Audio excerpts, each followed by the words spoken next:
أشهر معلومات فمن فرض فيهن الحج فلا رفث ولا فسوق ولا جدال في الحج وما تفعلوا من خير يعلمه الله وتزودوا فإن خير الزاد التقوى واتقون يا أولي الألباب۔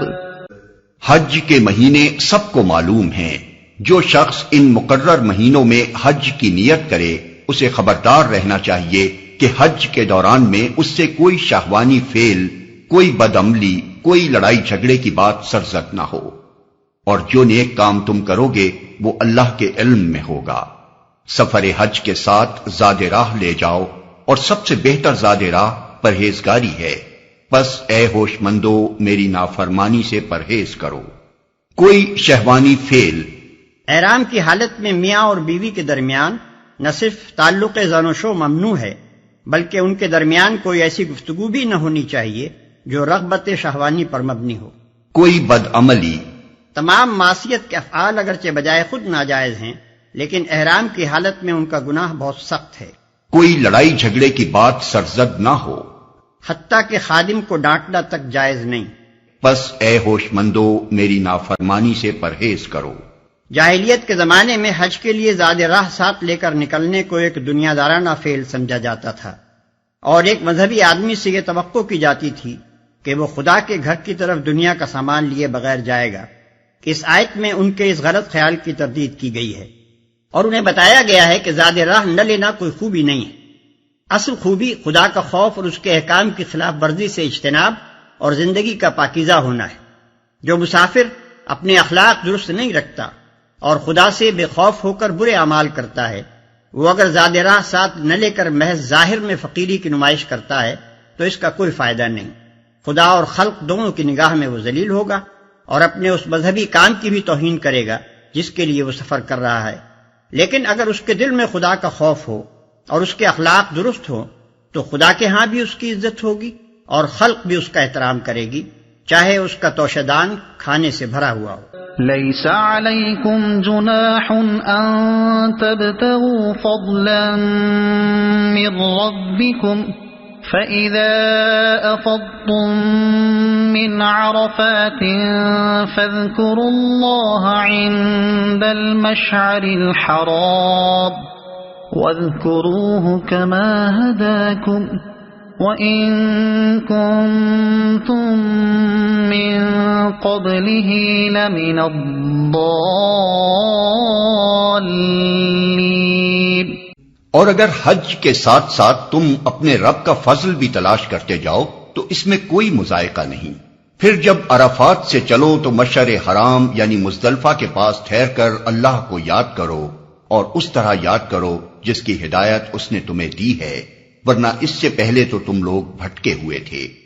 اور اگر حج کے ساتھ ساتھ تم اپنے رب کا فضل بھی تلاش کرتے جاؤ تو اس میں کوئی مذائقہ نہیں۔ یہ بھی قدیم عربوں کا ایک جاہلانہ تصور تھا کہ سفر حج کے دوران میں کسب معاش کے لیے کام کرنے کو وہ برا سمجھتے تھے، کیونکہ ان کے نزدیک کسب معاش ایک دنیا دارانہ فعل تھا اور حج جیسے ایک مذہبی کام کے دوران میں اس کا ارتکاب مذموم تھا۔ قرآن اس خیال کی تردید کرتا ہے اور انہیں بتاتا ہے کہ ایک خدا پرست آدمی جب خدا کے قانون کا احترام ملحوظ رکھتے ہوئے اپنی معاش کے لیے جد و جہد کرتا ہے تو دراصل اپنے رب کا فضل تلاش کرتا ہے، اور کوئی گناہ نہیں اگر وہ اپنے رب کی رضا کے لیے سفر کرتے ہوئے اس کا فضل بھی تلاش کرتا جائے، ورنہ اس سے پہلے تو تم لوگ بھٹکے ہوئے تھے۔ یعنی جاہلیت کے زمانے میں خدا کی عبادت کے ساتھ جن دوسرے مشرکانہ اور جاہلانہ افعال کی آمیزش ہوتی تھی ان سب کو چھوڑ دو، اور اب جو ہدایت اللہ نے تمہیں بخشی ہے اس کے مطابق خالصتاً اللہ تعالیٰ کی عبادت کرو۔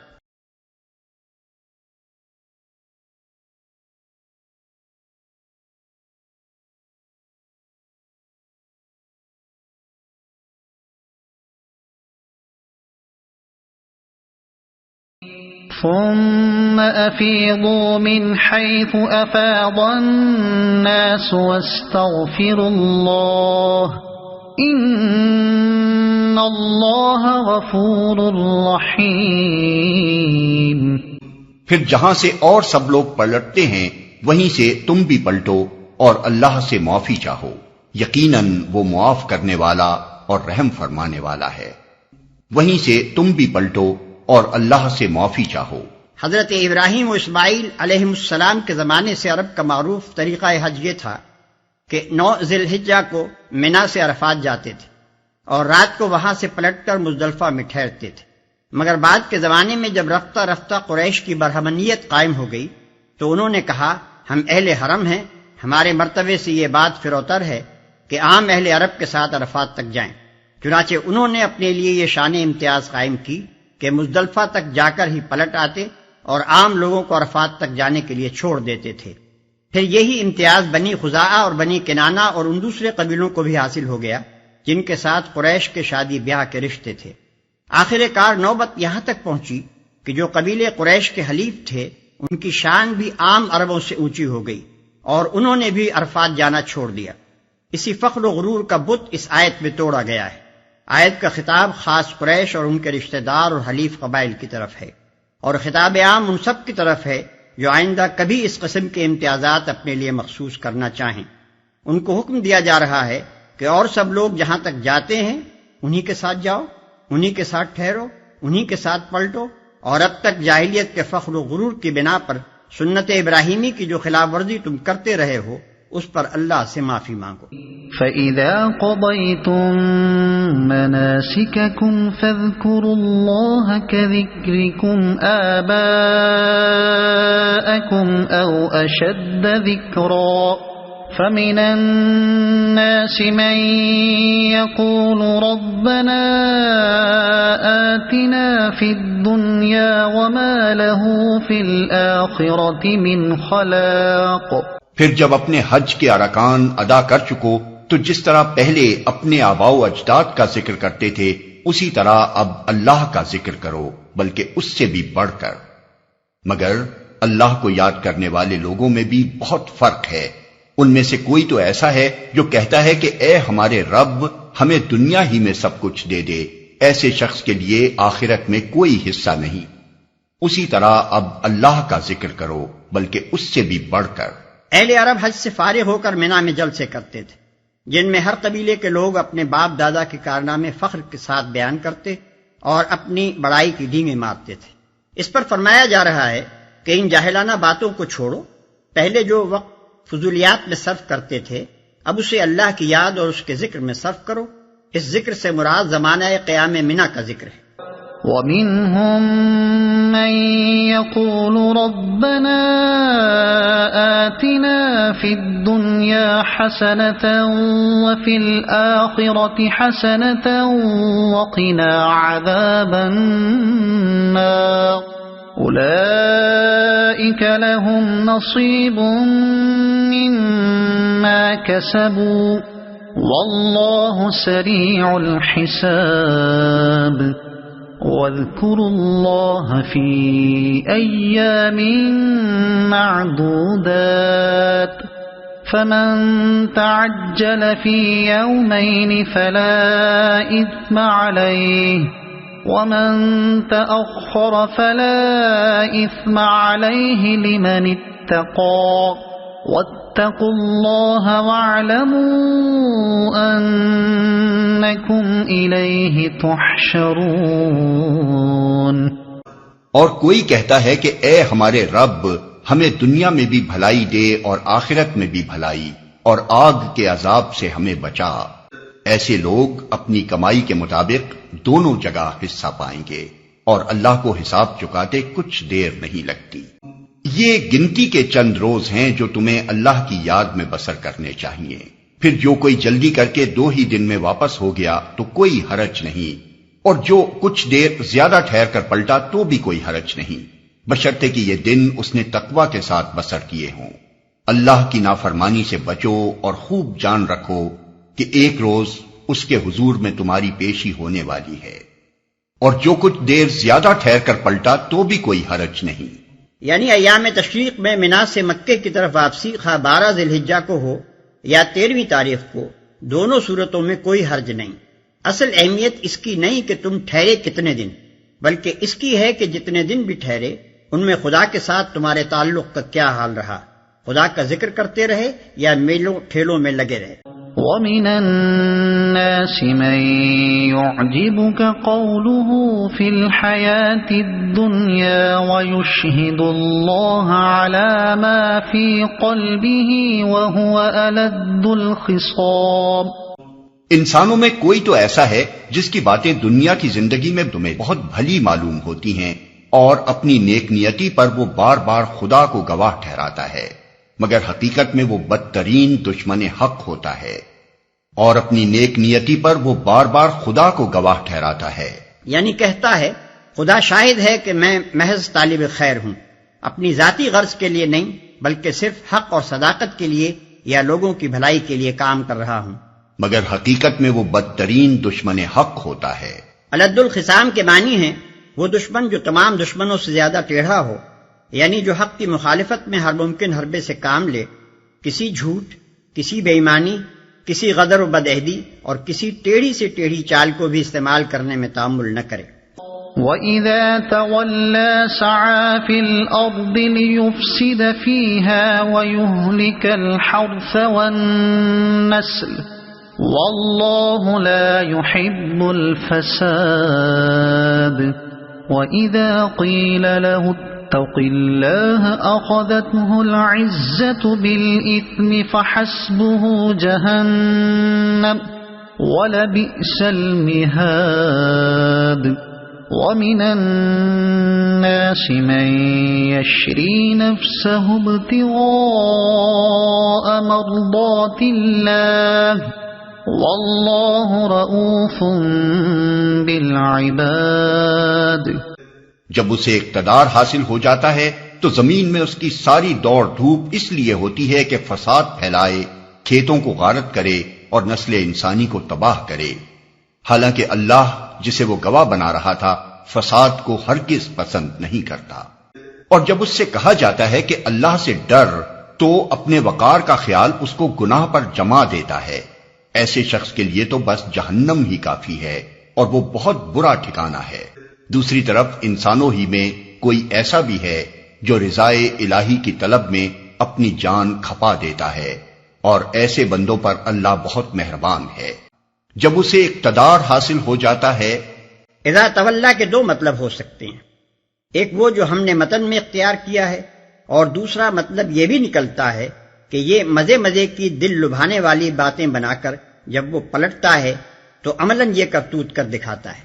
یا ایھا الذین آمنوا ادخلوا فی السلم کافۃ ولا تتبعوا خطوات الشیطان انہ لکم عدو مبین۔ اے ایمان لانے والو، تم پورے کے پورے اسلام میں آ جاؤ اور شیطان کی پیروی نہ کرو کہ وہ تمہارا کھلا دشمن ہے۔ اے ایمان لانے والو، تم پورے کے پورے اسلام میں آ جاؤ، یعنی کسی استثناء اور تحفظ کے بغیر اپنی پوری زندگی کو اسلام کے تحت لے آؤ۔ تمہارے خیالات، تمہارے نظریات، تمہارے علوم، تمہارے طور طریقے، تمہارے معاملات اور تمہاری سعی و عمل کے راستے سب کے سب بالکل تابع اسلام ہوں۔ ایسا نہ ہو کہ تم اپنی زندگی کو مختلف حصوں میں تقسیم کر کے بعض حصوں میں اسلام کی پیروی کرو اور بعض حصوں کو اس کی پیروی سے مستثنا کر لو۔ فَإِن زَلَلْتُم مِّن بَعْدِ مَا جَاءَتْكُمُ الْبَيِّنَاتُ فَاعْلَمُوا أَنَّ اللَّهَ عَزِيزٌ حَكِيمٌ۔ جو صاف صاف ہدایات تمہارے پاس آ چکی ہیں، اگر ان کو پا لینے کے بعد پھر تم نے لغزش کھائی تو خوب جان رکھو کہ اللہ سب پر غالب اور حکیم و دانا ہے۔ یعنی وہ زبردست طاقت بھی رکھتا ہے اور یہ بھی جانتا ہے کہ اپنے مجرموں کو سزا کس طرح دے۔ هل ينظرون إلا أن يأتيهم الله في ظلل من الغمام والملائكة وقضي الأمر وَإِلَى اللَّهِ تُرْجَعُ الْأُمُورُ۔ ان ساری نصیحتوں اور ہدایتوں کے بعد بھی لوگ سیدھے نہ ہوں تو کیا اب وہ اس کے منتظر ہیں کہ اللہ بادلوں کا چتر لگائے، فرشتوں کے پرے ساتھ لیے خود سامنے آ موجود ہو اور فیصلہ ہی کر ڈالا جائے؟ آخر کار سارے معاملات پیش تو اللہ ہی کے حضور ہونے والے ہیں، اور فیصلہ ہی کر ڈالا جائے۔ یہ الفاظ قابل غور ہیں، ان سے ایک اہم حقیقت پر روشنی پڑتی ہے۔ اس دنیا میں انسان کی ساری آزمائش صرف اس بات کی ہے کہ وہ حقیقت کو دیکھے بغیر مانتا ہے یا نہیں، اور ماننے کے بعد اتنی اخلاقی طاقت رکھتا ہے یا نہیں کہ نافرمانی کا اختیار رکھنے کے باوجود فرما برداری اختیار کرے۔ چنانچہ اللہ تعالیٰ نے انبیاء کی بعثت میں، کتابوں کی تنزیل میں، حتیٰ کہ معجزات تک میں عقل کے امتحان اور اخلاقی قوت کی آزمائش کا ضرور لحاظ رکھا ہے، اور کبھی حقیقت کو اس طرح بے پردہ نہیں کر دیا ہے کہ آدمی کے لیے مانے بغیر چارہ نہ رہے، کیونکہ اس کے بعد تو آزمائش بالکل بے معنی ہو جاتی ہے، اور امتحان میں کامیابی و ناکامی کا کوئی مفہوم ہی باقی نہیں رہتا۔ اسی بنا پر یہاں فرمایا جا رہا ہے کہ اس وقت کا انتظار نہ کرو جب اللہ اور اس کی سلطنت کے کارکن فرشتے خود سامنے آ جائیں گے، کیونکہ پھر تو فیصلہ ہی کر ڈالا جائے گا۔ ایمان لانے اور اطاعت میں سر جھکا دینے کی ساری قدر و قیمت اسی وقت تک ہے جب تک کہ حقیقت تمہارے حواس سے پوشیدہ ہے اور تم محض دلیل سے اس کو تسلیم کر کے اپنی دانش مندی کا اور محض فہمائش سے اس کی پیروی و اطاعت اختیار کر کے اپنی اخلاقی طاقت کا ثبوت دیتے ہو۔ ورنہ جب حقیقت بے نقاب سامنے آ جائے اور تم بچشم سر دیکھ لو کہ یہ خدا اپنے تخت جلال پر متمکن ہے اور یہ ساری کائنات کی سلطنت اس کے فرمان پر چل رہی ہے، اور یہ فرشتے زمین و آسمان کے انتظام میں لگے ہوئے ہیں، اور یہ تمہاری ہستی اس کے قبضہ قدرت میں پوری بے بسی کے ساتھ جکڑی ہوئی ہے، اس وقت تم ایمان لائے اور اطاعت پر آمادہ ہوئے تو اس ایمان اور اطاعت کی قیمت ہی کیا ہے؟ اس وقت تو کوئی کٹے سے کٹا کافر اور بدتر سے بدتر مجرم و فاجر بھی انکار و نافرمانی کی جرت نہیں کر سکتا۔ ایمان لانے اور اطاعت قبول کرنے کی مہلت بس اسی وقت تک ہے جب تک کہ پردہ کشائی کی وہ ساعت نہیں آتی۔ جب وہ ساعت آ گئی تو پھر نہ مہلت ہے نہ آزمائش، بلکہ وہ فیصلے کا وقت ہے۔